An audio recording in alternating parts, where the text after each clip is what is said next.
Assalamualaikum warahmatullahi wabarakatuh. My name is M.Ardhi Firmansyah. So today I want to talk about the topic, can the death penalty really reduce or even eliminate corruption? There are two main reasons why the death penalty is not the right answer to deter corruption. First, the death penalty is the most ancient form of punishment in the history of the theory of punishment. The Babylonian Codex Hammurabi is recorded as the most ancient source of laws that allow the death penalty. The death penalty in the context of the modern state raises a lot of debate, especially because it is contrary to human rights. The second reason is that there are no studies that can be accounted for and show a decrease in the number of corruption.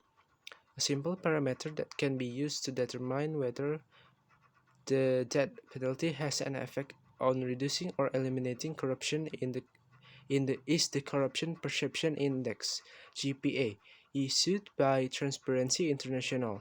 China and Latvia, two countries that implement the death penalty for corruptors, are in the middle position of 177 countries surveyed. Latvia is in position 49 with a GPA of 53, while China is in position 80 with a GPA of 40. Indonesia's GPA is 8 points behind China, 32. Countries with the highest GPAs, such as Denmark and New Zealand, do not impose the death penalty for any crime, including corruption.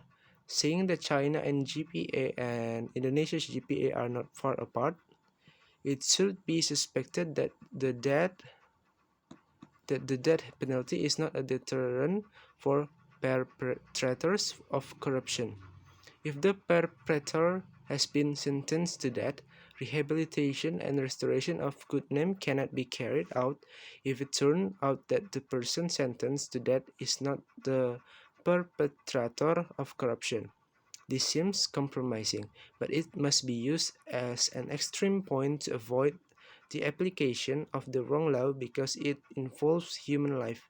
Then, what approach can be used to maximize sentencing and deter corruption?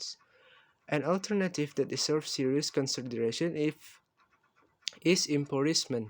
The combination of the application of the anti-corruption law and the money laundering law is a new approach that emphasizes the seizure of assets for the state so that it can capture the wealth of corruptors suspected of originating from corruption. The use of the gratification article in the anti-corruption law can also be a new approach in ensnaring public employees who are suspected of having illegal wealth. The advantage of this article lies in the obligation to reverse the burden of proof to the suspect in proving that certain assets were not obtained against the law. Gaius Tambunan is a good precedent for the application of the gratification article. Unfortunately, the KPK has never once used this article to ensnare corruptors.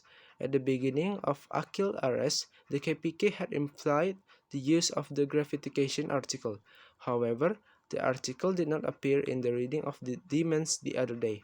Apart from these two reasons, it is also necessary to regulate the offense regarding the illegal increase in wealth. This norm is regulated in UNCAC and recommended to applied by participating countries, including Indonesia.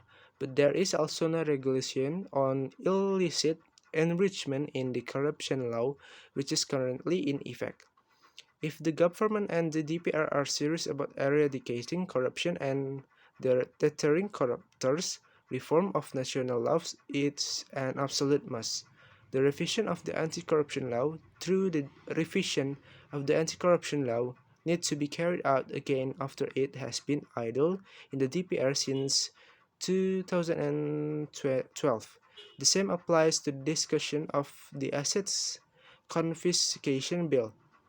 The deterrence of corruptor can be achieved without having to impose the death penalty on the perpetrators. The impoverishment of corruptors is a new alternative to deter criminal and at the same time restores state assets. In conclusion, That penalty cannot overcome corruption.